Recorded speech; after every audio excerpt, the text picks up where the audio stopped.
Before we built New Jerusalem, we used to explore just like this. Small groups setting out for the horizon, looking for resources, trying to make sense of the world we'd been thrust into, trying to find a way forward. It was a hard time, but I can't deny that it was also exciting. I think it's part of our nature to be wanderers. Our ancestors crossed entire oceans on flimsy wooden boats, just to see what else there was. Is it weird to feel nostalgic for a time I never experienced? I just think I could have contributed so much more back then. It's not weird, but it wasn't all sunshine. People died. Yemo, Calvin, Isaac. I know, Al. They were family to me. Sorry. I didn't mean to reopen old wounds. It's a legitimate point, but I don't think it invalidates the sense of wonder we felt. That's what kept us going.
Much history here that we can't see. The founder must have walked these paths hundreds of times, maybe thousands. Miranda must have stood right where we're standing. This all looks alien to us, but it must have been familiar to them. If this was their home, where are they now? They must be inside the megastructure, waiting for us to pass the test. It's the only thing that makes sense.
One of the most foolish illusions that commonly persist.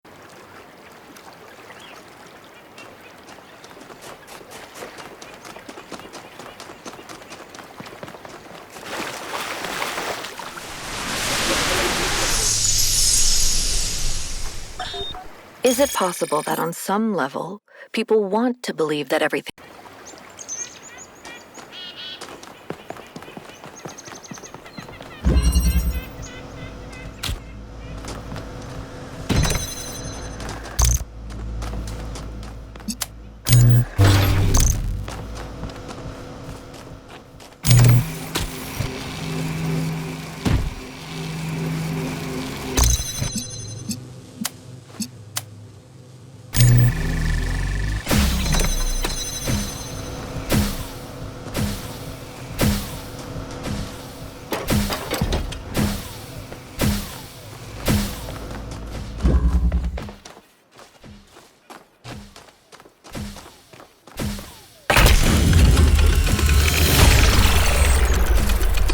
That was an excellent solution.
This is where they must have lived.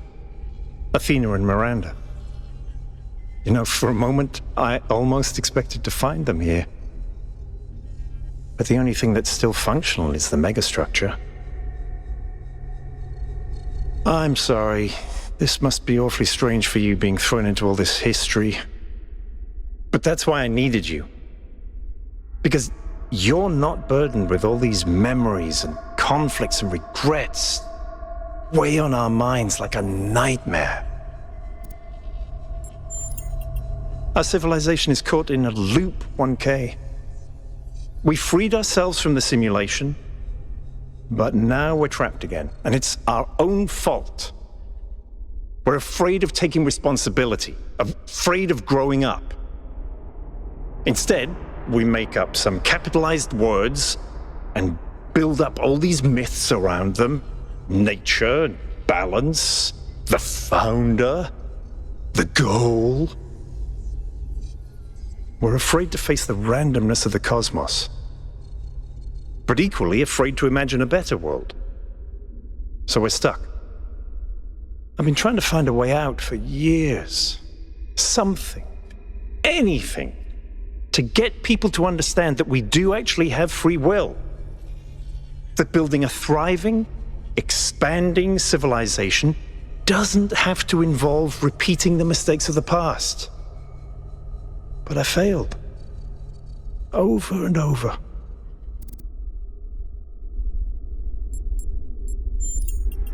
Because for some reason, people find it easier to cling to cynicism and self-hate than to actually have hope. Because believing the worst about ourselves, calling ourselves sinners and fools, somehow still seems wise. Yes, because this is something unexpected, an anomaly. Everything we found on this island challenges who we have become. It shows us that different answers are possible, and maybe that can break people out of the loop. All we need is a spark. Maybe that's why she made all this, the puzzles, the towers. A way of jolting us out of our complacency. Thank you, 1K. I hope so too. We might be wrong, but let's be optimistic. Now, let's see what else we can find here.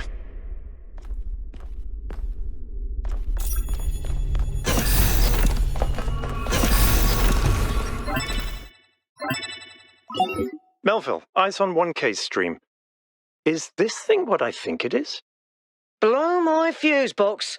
It sure looks that way. Best not touch it until I get there.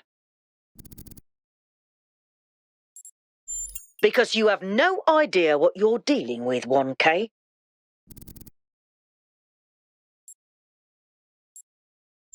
I think it's a somnodrome. It's a sort of analytics tool for processing mental data that Melampus streamed up. But all he ever did was sketch out the theory. As far as I'm aware, he never actually built one. Looks like the founder gave it a go. Well, what we know is that our deeper algorithms are hard to pass. Melampus stipulated that the computational power to interpret them in real time would always be beyond us. But in theory, the somnodrome would interpret that data and loop it directly to our senses. People were hoping to find answers to the big questions by having a conversation with our own subconscious. If you ask me, it's solipsistic at best, and pseudoscience regardless. That may be. But if the founder figured it out, then that device could be an extremely important discovery.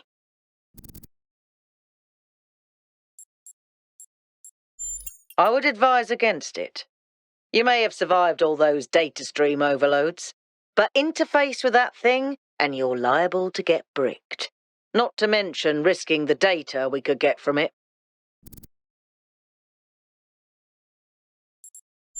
Sorry, Melville, but if 1K wants to do this, I won't get in the way. It's his decision.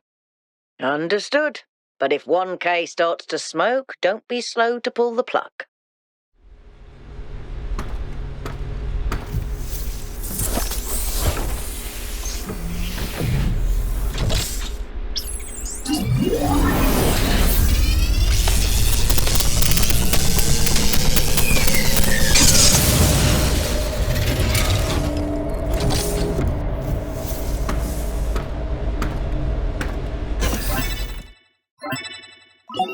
"1K, can you hear me?"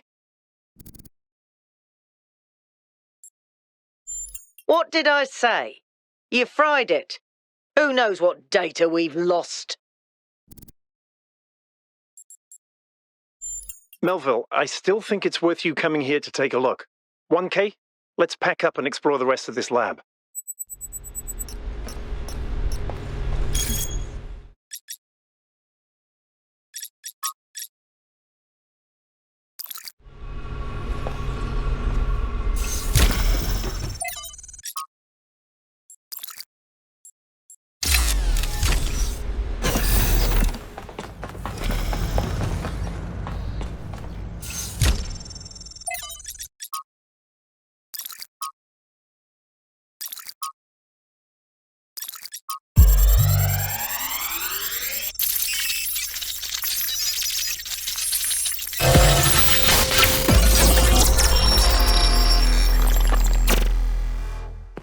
The singularity sustained itself longer this time. Did we get the data? We did. I think we just obsoleted quantum physics. Maybe. Let's not get ahead of ourselves. We need to be able to replicate these results. You know, I've been wondering. You told me that in the simulation, one thing that kept you motivated was looking for answers. Do you think that with the work we're doing, we'll ever run out of questions to ask? I don't think so. Trying to understand the universe means asking the same question over and over. How? How do you make fire? How do earthquakes happen? How does gravity work? How do particles behave? You keep digging deeper, finding another set of mechanisms, another set of hows. Step by step, you demystify reality. But then, if you keep doing it long enough, one day, you run out. You've answered all the hows. You know how the universe works. So, now what? Now you ask why? Isn't that the next step? It's not quite that easy. The question of why cannot be answered. Even if it could, it would only be followed by another why. At some point, you have to accept that it all just exists. But there is another set of questions. What's next? You've stripped away the layers of mystery, you've laid bare the machinery. Now you have to start building, to add your own layers of meaning.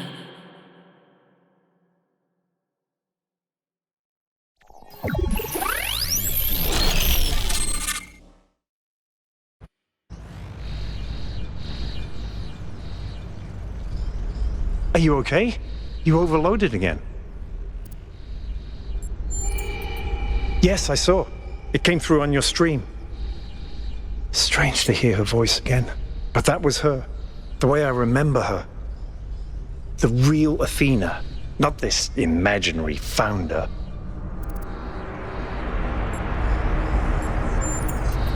I was one of the first she woke up. There was just a handful of us in those days. A small family in the ruins of a dead civilization. It was hard. Harder than anyone can possibly imagine. We had nothing except what Alexandra Drennan and the Institute left us. Now that everyone lives in civilization, they don't understand how necessary it was for us to build that civilization. They can fantasize about living in balance, limiting growth, retreating behind our walls. They don't understand what it really means to live in the wilderness. How close we came to not making it. How many people we lost. Yema was just the first. But Athena understood. She believed in humanity. She believed in us. In the inherent value of consciousness. Her dreams were so much bigger. She wanted us to reclaim the Earth, to reach for the stars, to build and grow and learn.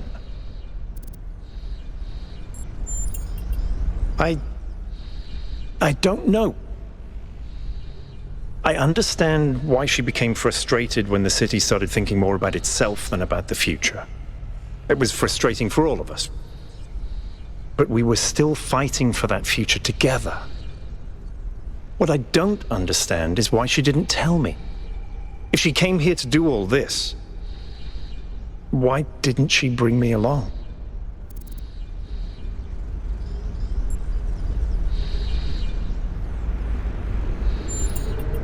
She did.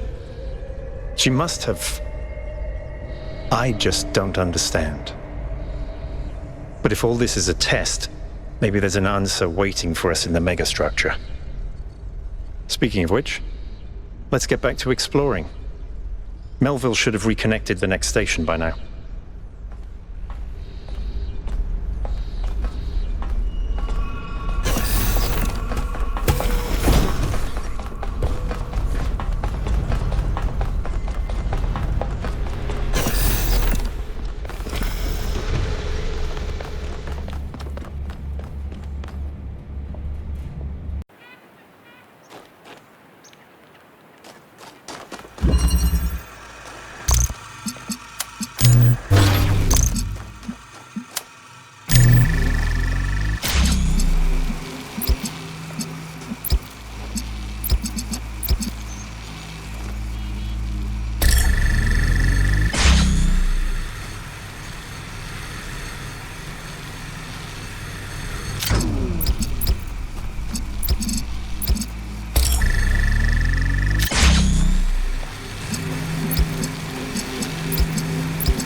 Strap in. This is a long one.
The particle clouds continue to be exactly the same.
Utopia is impossible, but the future that is possible will seem like a dream to those who are alive now.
Sometimes it seems the only choices we have are renouncing civilization.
None may know what came first, error or sin, and yet every choice depends on it.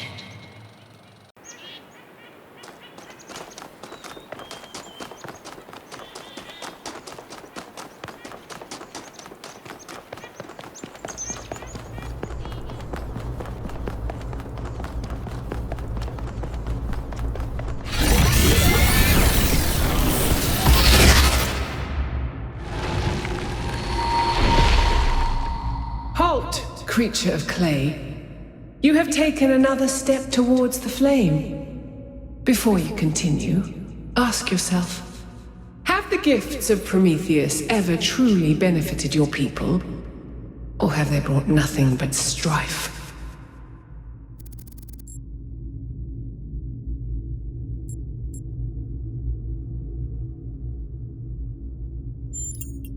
You cannot return to what you were, but you can still change your future. Be humble where you once were proud, and avoid the mistakes that led you here.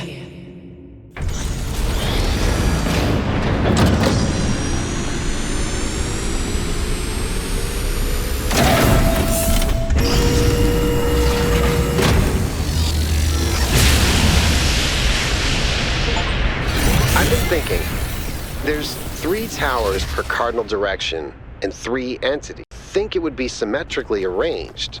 1 tower per entity, right? But we haven't seen Prometheus at all.